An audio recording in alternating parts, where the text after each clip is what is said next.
Hello guys, तो स्वागत है आप सभी का पीएस एक्सप्लेन चैनल में। तो लास्ट एपिसोड में हमने देखा था टोनी पे अटैक करने के लिए एक मैनेजमेंट ऑफिसर आगे बढ़ गया होता है। तभी वू चेंगोंग आगे बढ़ते उसको रोक देता है। टोनी बोल रहा होता है, तुम्हारा नाम वू चेंगोंग है ना? तुमने काफी अच्छा काम किया है, मैं तुम्हें शिप का कैप्टन अपॉइंट करता हूँ। अब से तुम इस शिप के इंचार्ज हो। सारे बंदे शॉक्ड होते हुए बोल रहे होते हैं कि कैसे पॉसिबल हो सकता है। रोते हुए शैप बोल रहा होता है, अगर हमें पता होता कि आगे बढ़ने से ऐसी पोजीशन मिल सकती है तो हम कब का आगे बढ़ चुके होते। पायलट सोच रहा होता है, मैं अपनी नौकरी छूटना एक्सेप्ट कर सकता हूँ, लेकिन वू चेंगोंग का प्रमोशन एक्सेप्ट नहीं कर सकता। वही मिस्टर ई सोच रहे होता है, मिस्टर स्टार्क काफी टैलेंटेड इंसान है, उन्होंने यहाँ पे इन सभी लोगों को सप्रेस कर दिया है। मिस्टर स्टार्क को लोगों को कंट्रोल करना बहुत ही तरीके से आता है। सच में एक हिडन फैमिली का एक्सेप्शनल टैलेंट है। टोनी बोल रहा होता है, मैं एक ऐसा इंसान हूँ जो कि सभी को रिवॉर्ड भी देता है और पनिशमेंट भी। मैं यहाँ पे अब 30 चीज को अनाउंस करने जा रहा हूँ। शिप के ऊपर जिन भी बंदों ने फंड्स की हेराफेरी करी है उन सभी के बारे में आप मुझे इन्फॉर्म करोगे। अगर आपके पास में कोई भी एविडेंस है कि उन लोगों ने चोरी करी है तो मैं आप लोगों को उतने ही अमाउंट का रिवॉर्ड दूंगा जितना कि उन लोगों ने चोरी करी है। ये मौका मैं आप लोगों को सिर्फ एक ही बार के लिए दे रहा हूँ। अगर मुझे बाद में पता चला कि आप लोगों को पता था और आप लोगों ने मुझे इन्फॉर्म नहीं किया तो फिर आप लोगों की नौकरी जाएगी। तियानगो बोल रहा होता है, ऐसा क्यों लग रहा है जैसे कि शिप का एटमॉस्फेयर चेंज हो चुका है। मिस्टर स्टार्क एक बहुत ही खतरनाक इंसान है, ये वो काम करने जा रहे हैं जो कि मैं कभी नहीं कर पाया। सारे बंदे सोच रहे होते हैं, क्या जिन लोगों ने हेराफेरी करी है उनके बारे में रिपोर्ट करने पे हम लोग को रिवॉर्ड मिलेगा। ये तो काफी ज्यादा कमाल की चीज है। अब हम इन मैनेजमेंट वालों को नहीं छोड़ने वाले। इन लोगों ने बहुत ही हेराफेरी करी है, ये हमारी सैलरी को हम तक नहीं पहुंचने दे रहे थे और इन लोगों ने हमसे अपना बहुत सारा काम भी करवाया है। साथ ही जैसे पार्टी या इवेंट में कोई भी अमाउंट बचता था तो ये लोग इसे वापस ना करके खुद के लिए रख लेते थे और बॉस से कांटेक्ट ना हो पाने की वजह से हम उन्हें कुछ भी इन्फॉर्म नहीं कर पाते थे। पर अब तो सच में काफी ज्यादा मजा आने वाला है। तभी एक लड़की चिल्लाते हुए बोलती है, मुझे रिपोर्ट करनी है। जो काओ होंगडे वो फीमेल वर्कर्स को परेशान करता है और वो हेड शेफ और फाइनेंशियल डिपार्टमेंट से मिला हुआ है। ये तीनों मिलकर नकली रिपोर्ट्स बनाते हैं और बॉस से एक्स्ट्रा पैसा लूटते हैं। टोनी बोलता है, तुमने काफी अच्छा काम किया, सिक्योरिटी पुलिस को कॉल करो। फिर टोनी बोल रहा होता है, अगर तुमने जो भी कुछ कहा है वो सच है ना तो मैं तुम्हें कैटेगरी डिपार्टमेंट का हेड बना दूंगा और तुम्हें रिवॉर्ड के तौर पे 50,000 युआन भी दूंगा। तभी दूसरा बंदा बोल रहा होता है, मुझे भी रिपोर्ट करना है कि जो एचआर डिपार्टमेंट के हेड है ना उन्होंने अपने नेफ्यू को जॉब पे रख रखा है। वो दिन भर कोई भी काम नहीं करता फिर भी जो सैलरी मिलती है। दूसरा बंदा बोल रहा होता है, हमारे जो मैनेजर वो कस्टमर से रिश्वत लेते हैं ताकि उन्हें पार्टी को सस्ते में करवा सके और जो क्लीनिंग डिपार्टमेंट वाले हैं ना वो भी अपना काम सही तरीके से नहीं करते। बहुत बार कस्टमर्स ने क्लीनिंग को लेकर कंप्लेन करी है लेकिन कभी भी ये कंप्लेन बॉस तक तो पहुंची ही नहीं। डोंग तियानबा सोच रहा होता है, मेरी शिप में इतना कुछ चल रहा था और इसके बारे में मुझे कुछ पता ही नहीं था। ना जाने कितने टाइम से मैं अंधेरे में जी रहा हूँ। मैं तो ये भी सोचने लगा था कि जो क्रूज शिप का बिजनेस होता है वो काफी ज्यादा बेकार होता है, लेकिन रियलिटी तो ये थी कि मुझे इतने लोग धोखा दे रहे थे। मिस्टर ई सोच रहे होते हैं, बिजनेस के अंदर मुझे भी हाल फिलहाल काफी ज्यादा लॉस हो रहा है और मैं समझा कि बिजनेस रन करना एक स्किल है और इस चीज में मिस्टर स्टार्क माहिर है। उनकी मैनेजमेंट स्किल बहुत ही कमाल की है। जो चीज डोंग तियानबा को कुछ सालों से पता नहीं चली वो इन्होंने एक झटके में पता कर ली। आगे हम देखते टोनी अपने ऑफिस में आ गया होता है और उसने मैनेजमेंट के 5 ऑफिसर्स को अपने ऑफिस में बुलाया होता है। टोनी बोल रहा होता है, मैनेजमेंट की टीम के अंदर 11 ऑफिसर्स थे जिनके अंदर बाकी 6 ने तो काफी गड़बड़ कर रखी थी, जिनके बारे में मेरे पास रिपोर्ट भी आ गई है, लेकिन तुम 5 के बारे में एक सिंगल रिपोर्ट तक नहीं आई। महंजा बोला कि मैं तुम लोग को निकालने वाला हूँ। उस टाइम बस तुम लोग का रिएक्शन देखना चाहता था क्योंकि अब जो मैं फ्यूचर में करने वाला हूँ वो बहुत ही बड़ा टास्क है और मुझे उसके लिए लॉयल लोग चाहिए। मिस्टर डोंग तियानबा के ध्यान ना देते हुए भी तुम लोगों ने उन लोगों से चोरी नहीं करी, जबकि तुम्हारे बाकी 6 साथी रेगुलर काम कर रहे थे, पर फिर भी तुम लोगों ने अच्छे से काम किया। जल्दी मेरी फेटिया रियल एस्टेट कंपनी है, वो नेशन के सारे बड़े होटल्स को एक्वायर कर लेगी और इतना बड़ा काम मैं अकेले तो नहीं कर सकता। मुझे चाहिए कुछ बहुत ज्यादा भरोसेमंद और लॉयल लोग और तुम 5 इस चीज में फिट बैठते हो। तुम सिर्फ एक क्रूज शिप में रहना डिजर्व नहीं करते। मैं तुम लोगों को ट्रांसफर पेपर दे रहा हूँ और से तुम लोग को सुपरवाइजर पोजीशन मिल रही है और तुम लोग की जो सैलरी है उसे 30% से इंक्रीज किया जा रहा है। फ्यूचर में बड़ा काम करने के लिए तैयार हो जाओ। वो सभी लोग खुश होते हुए बोल रहे होते हैं, मिस्टर स्टार्क हम आपके लिए कुछ भी कर सकते हैं, हम पूरी मेहनत से काम करेंगे। तभी टोनी बोल रहा होता है, मिस्टर ई आखिर आप मेरी तरफ इतनी अजीब तरीके से क्यों देख रहे हैं। मिस्टर ई बोल रहे होते हैं, मिस्टर स्टार्क आपने पहले आके मुझसे प्लेन्स खरीदे थे, मुझे पहले लगा था कि आप काफी अच्छे इंसान हैं और आपके पास में बहुत सारा पैसा, इसी वजह से आप लोगों को गिर देना प्रेफर करते हैं, लेकिन मुझे कभी नहीं लगा था कि आपकी जो मैनेजमेंट स्किल होगी वो इतनी तक कमाल की होगी। अगर मैं पर्सनली खुद की बात करूँ तो मैं ये काम कभी भी नहीं कर पाता, पर आपने तो सभी लोगों को काफी आराम से संभाल लिया। आपको देख के तो अभी भी नहीं बोल सकता हूँ कि आखिर आप अगला कौन सा मुंह चलेंगे। सच में आप इतना फेमस होना डिजर्व करते हैं। टोनी सोच रहा होता है कि मेरी मैनेजमेंट स्किल कमाल की है, मैं तो बस यहाँ पे गेट बनने की एक्टिंग कर रहा था और कुछ भी नहीं। चलो ये बात तो काफी अच्छी है, लगता है मेरी एक्टिंग काफी ज्यादा कमाल की थी। मिस्टर ई सोच रहे होते ये बंदा तो कमाल का है, बिना किसी भी रीजन के कोई भी काम नहीं करता।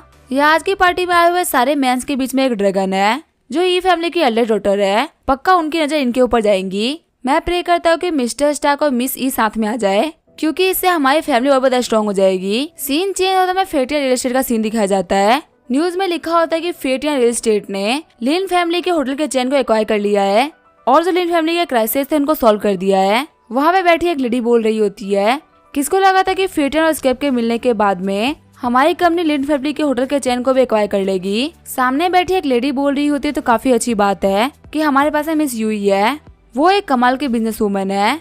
उनके नेक्स्ट मूव को समझना किसी के लिए भी इम्पॉसिबल है। मिस यूई की जो कैपेबिलिटीज है वो बिल्कुल ही अनक्वेश्चनेबल है, लेकिन ये तो बहुत ही बेकार बात है कि उनका फेस खराब हो गया। वहीं पास में बैठा एक लड़का बोल रहा होता है, हाँ तुम बिल्कुल सही बोल रही हो, गॉड ने उनको ब्यूटी और ब्रेन दोनों दिया था, लेकिन एक ट्रेजिक एक्सीडेंट के बाद में उनका फेस खराब हो गया। अगर ऐसा नहीं हुआ तो उनकी लाइफ कितनी अच्छी होती ना। तभी वहाँ पे एक बंदा बोल रहा होता है, मिस यूई जल्दी आने वाली है, उनको पसंद नहीं है कि लोग उनके अपीयरेंस के बारे में बात करे, इसी वजह से मैं कह रहा हूँ कि थोड़ा केयरफुल होकर उनके बारे में बात करो, वो फालतू तुम्हारे ऊपर काफी ज्यादा गुस्सा हो जाएंगी। तभी वहाँ पे जुई आते हुए बोल रही होती है, जियाओ चैन, जबकि हम सभी लोग यहाँ पे आ चुके हैं तो हम लोग को मीटिंग स्टार्ट कर देनी चाहिए। तभी वो लोग जुई को देखते हुए काफी शॉक हो जाते हैं। वो लोग सोच रहे होते हैं मिस जुई का फेस तो एकदम ठीक हो गया, लेकिन आखिर ये हुआ कैसे। जुई बोल रही होती है, ऐसा भी क्या हो गया, आखिर तुम इतने शॉक क्यों हो गए हो, तुम्हारे फेस के एक्सप्रेशन को देख के लगा कि तुम लोगों ने किसी भूत को देख लिया है।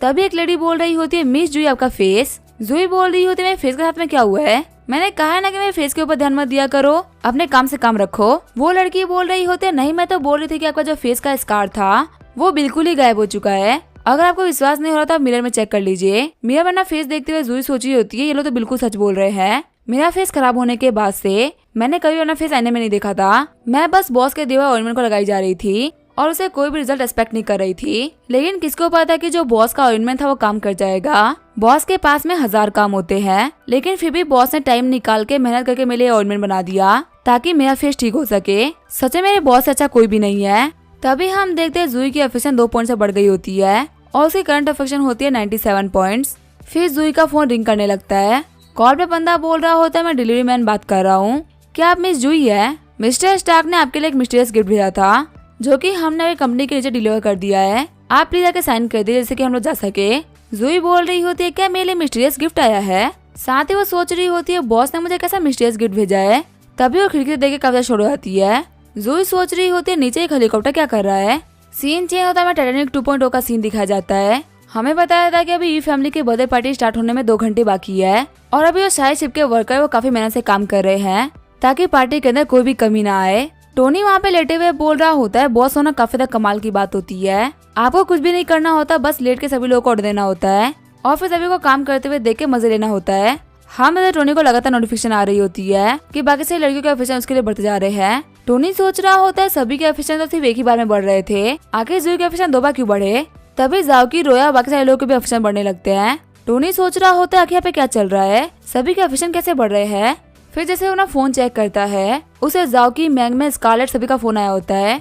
टोनी बोल रहा होता है कि ये सब गिफ्ट की वजह से हो रहा है, मुझे लगा था कि अभी उन लोगों के पास में गिफ्ट पहुंचने में टाइम लगेगा, लेकिन मिस्टर ई ने तो अपने काम को काफी जल्दी करवा दिया। वो मुझे बोल रहे थे कि मैं बिजनेस करने में काफी अच्छा हूँ, जबकि बिजनेस करने में तो वो अच्छे हैं। सीन चेंज होता है, मैं सियोल का सीन दिखाया जाता है। हम दादा यूमो को जो कि बोल रही होती है, सीनियर ब्रदर जियाओ आपका थैंक यू मुझे घर छोड़ने के लिए। जियाओ बोल रहा होता है, यूमो हमारे फादर दोस्त है और हम भी एक दूसरे को बचपन से जानते हैं, तो तुम्हें मेरे साथ में फॉर्मल होने की कोई भी जरूरत नहीं है। यूमा बोल रही होती है, लेकिन फिर भी आप मुझे घर छोड़ने के लिए, जबकि आपके पास में बहुत सारा काम होता है, तो मुझे आपको थैंक यू तो बोलना ही चाहिए ना। यूमा सोच रही होती है अगर मैं फैमिली बैकग्राउंड और पर्सनालिटी की बात करूँ तो सीनियर ब्रदर जिया काफी अच्छे है बॉयफ्रेंड के लिए, यहाँ तक कि अपने चेस कैरियर में भी काफी अच्छा कर रहे हैं। अगर मैं टोनी को छोड़ के देखूँ तो यंगर जनरेशन में ऐसा कोई भी नहीं है जो कि इनको हरा सके, लेकिन पता नहीं क्यों चेस गेम के बाद से लगातार टोनी मेरे दिमाग में आ जा रहा है, चाहे मैं कितना ही ट्राई क्यों नहीं कर रही, लेकिन वो मेरे दिमाग से जा ही नहीं रहा। कहीं टोनी स्टार्क मेरे ऊपर कोई स्पेल कास्ट तो नहीं कर दिया ना। जब भी मैं उसे मिलती हूँ मेरा दिमाग उसी के आसपास घूमने लगता है। लास्ट टाइम जब मैं उसे डिनर पार्टी में मिली थी तभी ऐसा हुआ था, उसके बाद से मेरा दिमाग उसी के आसपास घूम रहा है, लेकिन मुझे पता है कि उसे नताशा पसंद है, तो इसी वजह से वो मुझे नहीं पसंद करने वाला और वो पहले ही मुझसे भागने का ट्राई कर रहा था, तो मैं कितना ही ट्राई क्यों ना कर लूँ हमारे बीच में तो कुछ भी नहीं होने वाला, तो मुझे टोनी के बारे में भूलना ही होगा। तभी हमें डिलीवरी बॉय आते हुए बोल रहा होता है, एक्सक्यूज मी क्या आप मिस चू यूमो है। यूमो बोल रही होती है, हाँ मेरा ही नाम यूमो है, क्या आपको मुझसे कुछ काम था? तभी डिलीवरी बॉय बोल रहा होता है, आपके लिए पैकेज आया है। पैकेज में हेलीकॉप्टर को देकर यूमो एकदम शॉक हो गई होती है। यूमो बोल रही होती है, आपसे पर कोई ना कोई गलती हुई है, मैंने कोई भी हेलीकॉप्टर बुक नहीं किया। डिलीवरी बॉय बोल रहा होता है, नहीं मैंने कोई मिस्टेक नहीं करी, मिस्टर स्टार्क ने मिस यूमो के लिए गिफ्ट भेजा है, प्लीज आप इसके ऊपर साइन कर दे ताकि मैं ऑर्डर कंफर्म कर सकूं। यूमो सोच रही होती है, क्या टोनी ने भेजा है? इतने टाइम से वो मेरे सामने भी नहीं आया, लेकिन अब उसने मेरे लिए एक हेलीकॉप्टर भेज दिया है, आखिर इसका मतलब क्या है? तभी जियाओ बोल रहा होता है, यूमो क्या तुमने ये हेलीकॉप्टर अपने फादर अंकल चू के लिए खरीदा है? वैसे भी जल्दी उनका बर्थडे आने वाला है, तो ये उनके लिए काफी अच्छा बर्थडे गिफ्ट रहेगा। तुम सच में एक काफी अच्छी डॉटर हो जो कि अपने फादर के बारे में इतना सोच रही है। यूमो बोल रही होती है, नहीं ये मैंने नहीं खरीदा, ये मुझे टोनी स्टार्क ने गिफ्ट किया है, जिसने इचिरो को हराया था। शॉक्ड होते हुए जिया सोच रहा होता है, आखिर टोनी स्टार्क हजाए कैसे पहुंच जाता है? जब मैं न्यूज़ पेपर पढ़ा हूँ तो उसी के बारे में लिखा हुआ है, और जब मैं किसी से बात करना चाह रहा हूँ तभी उसी के बारे में बात कर रहा है। यहाँ तक कि जब मैं यूमो के साथ में हूँ तभी उसने यूमो को गिफ्ट भेज दिया। सच में उस बंदे ने मेरा दिमाग ही खराब कर दिया है। यूमो बोल रही होती है, सीनियर ब्रदर जियाओ मुझे लगता है कि हम लोग को अवार्ड नहीं मिलना चाहिए, हमारे बीच में जो भी कुछ चल रहा था उसको यहीं पे रोक देना चाहिए। रोते हुए जियाओ बोल रहा होता है, लेकिन आखिर ऐसा क्या हो गया? सब कुछ तो ठीक चल रहा था ना, हम लोग जल्दी रिलेशनशिप में भी आने वाले थे, तो आखिर तुम पीछे क्यों हट रही हो? तुम्हारे फादर को तो हमारे रिलेशन से कोई भी दिक्कत नहीं है, और अभी तक तो तुम भी खुशी लग रही थी। यूमा बोल रही होती है, मुझे माफ करिएगा, लेकिन मुझे डर है कि आपके साथ में घूमने से टोनी मुझे गलत समझेगा। साथ ही यूमा सोच रही होती है, मुझे इतना बड़ा गिफ्ट देने का एक ही मतलब है, टोनी मुझे पसंद करता है। हम तथा यूमो की अफेक्शन 1 पॉइंट से बढ़ गई होती है, और उसकी करंट अफेक्शन होती है 90 पॉइंट्स। सीन चेंज होता है, टाइटैनिक 2.0 का सीन दिखाया जाता है। हम तथा ई फैमिली की पार्टी स्टार्ट हो गई होती है। टोनी बोल रहा होता है, यहाँ पे देख के लग रहा है कि शंघाई की हर एक टॉप फैमिली यहाँ पे आई है। सच में जो ई फैमिली का इन्फ्लुएंस है वो तो कमाल का है, उनके सिर्फ एक बर्थडे पार्टी में इतने सारे कमाल के लोग आए हैं। चलो ये तो काफी अच्छी बात है, ये क्रूज शिप ही मेरा है, तो मैं आराम से कुछ ही पहन के यहाँ पे लेट पा रहा हूँ। इतनी गर्मी के अंदर एक सूट पहनना बहुत ही अनकंफर्टेबल होता है। अभी इस पार्टी को अटेंड करने में मुझे काफी ज्यादा मजा आ रहा है।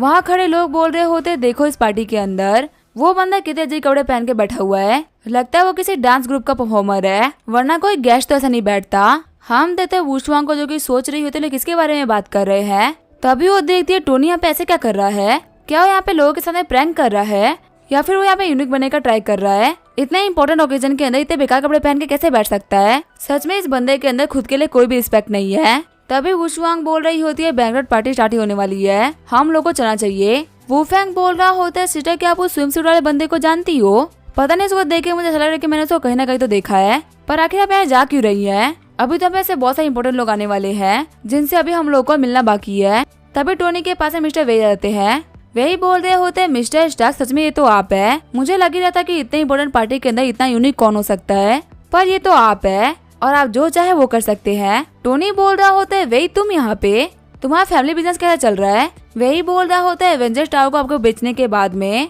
हमारी फैमिली शंघाई आ गई थी, लेकिन शंघाई के अंदर हमारा जो बिजनेस है वो उतना ज्यादा नहीं चल रहा। इसी वजह से मैं ट्राई कर रहा हूँ कि मैं अपना इन्फ्लुएंस काफी ज्यादा बढ़ा सकूँ, ताकि मुझे कुछ अच्छी बिजनेस अपॉर्चुनिटी मिल सके।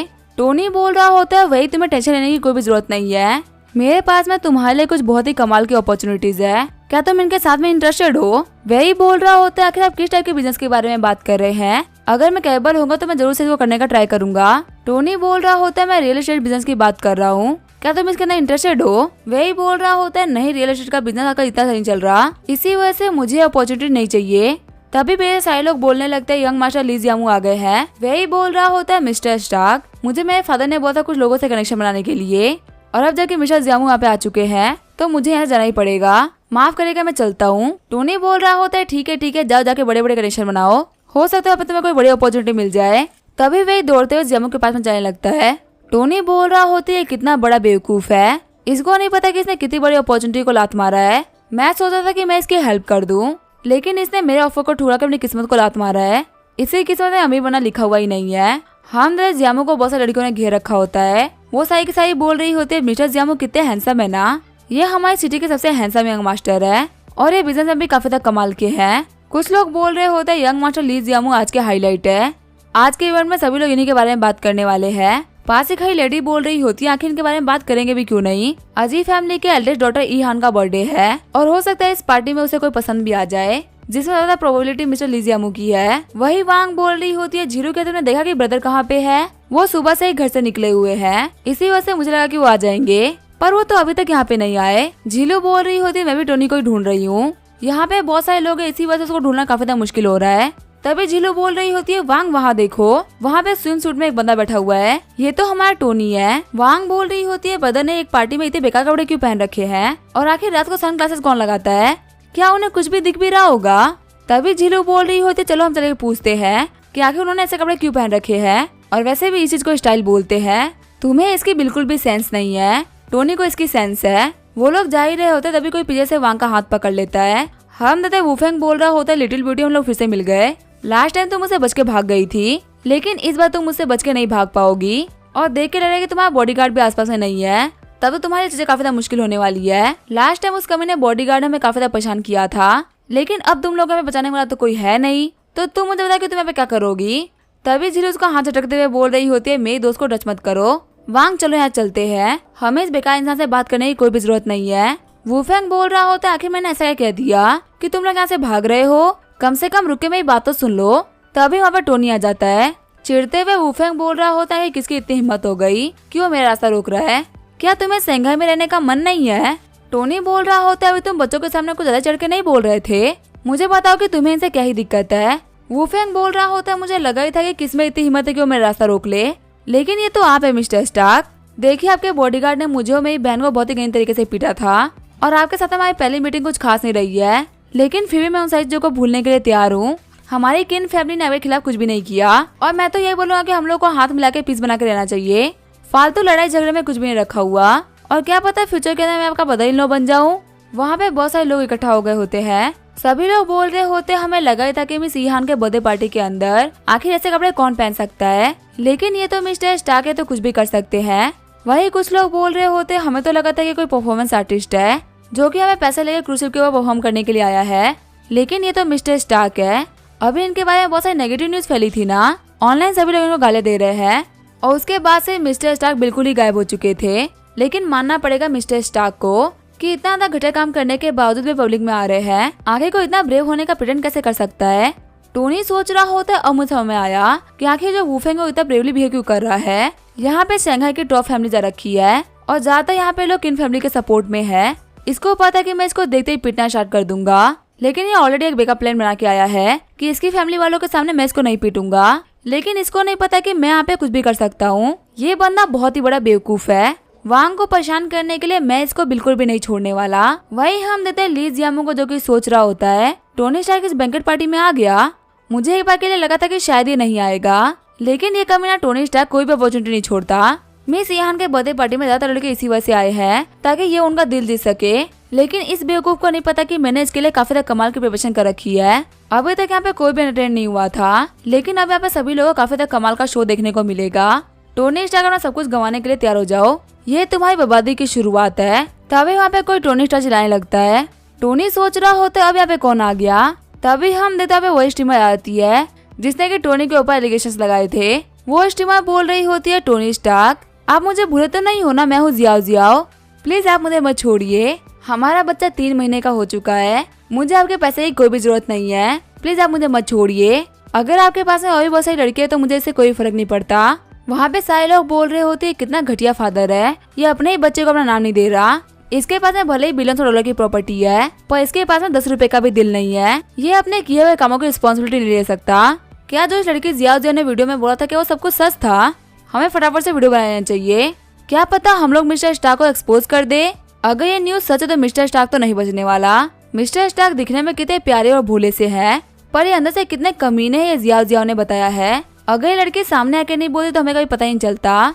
ऐसे बिलियनर हमारी सोसाइटी के लिए बहुत ही बड़ा खतरा है। हम मानते हैं कि हर एक काम करने में बहुत ही अच्छे हैं, पर इसका मतलब ये नहीं कि कोई भी काम करके उसे जस्टिफाई कर देंगे। एक घटिया काम एक घटिया काम ही होता है, भले उसको कोई भी करे। तभी वहाँ पे झिलू आते हुए बोलते हैं, तुम झूठ बोल रही हो, तुम्हारे बारे में मिस्टर स्टार्क को तो पता भी नहीं है, शायद वो तुमसे लाइफ में पहली बार मिल रहे होंगे और तुम उनके ऊपर ऐसे एलिगेशंस लगा रही हो। जियाओ जियाओ रोते हुए बोल रही होती है, आखिर तूने मुझे धक्का क्यों दे दिया, मुझे बहुत ही पेन हो रहा है। पिछले 3 दिन से मैंने कुछ भी नहीं खाया, और जो मेरी लोकेलिटी वाले लोग हैं मेरी काफी ज्यादा बेइज्जती कर रहे हैं। यहाँ तक कि जो मेरे पेरेंट्स है वो मुझे छोड़ के जा चुके हैं। मेरे फ्रेंड्स ने मुझसे बात करना बंद कर दिया, और मेरी स्ट्रीमिंग कंपनी मुझे ब्लैकलिस्ट कर रही है, और मैं पूरी तरीके से बर्बाद हो चुकी हूँ। लेकिन मुझे फिर भी आपका पैसा नहीं चाहिए, मुझे बस आने वाले बच्चे की लाइफ को सिक्योर करना है। भले मैं इसके लिए मर भी गई तो भी कोई बात नहीं। वहाँ पे सभी लोग बोल रहे होते इसको चोट लग गई, देखो इसकी बॉडी से खून आ रहा है। सच में टोनी स्टार्क कितना बड़ा कमीना है, वो अपने बच्चे की तो बिल्कुल भी केयर नहीं कर रहा। अब इसका क्या होगा वो हम देखेंगे नेक्स्ट एपिसोड में। तब तक के लिए वीडियो देखने के लिए थैंक यू।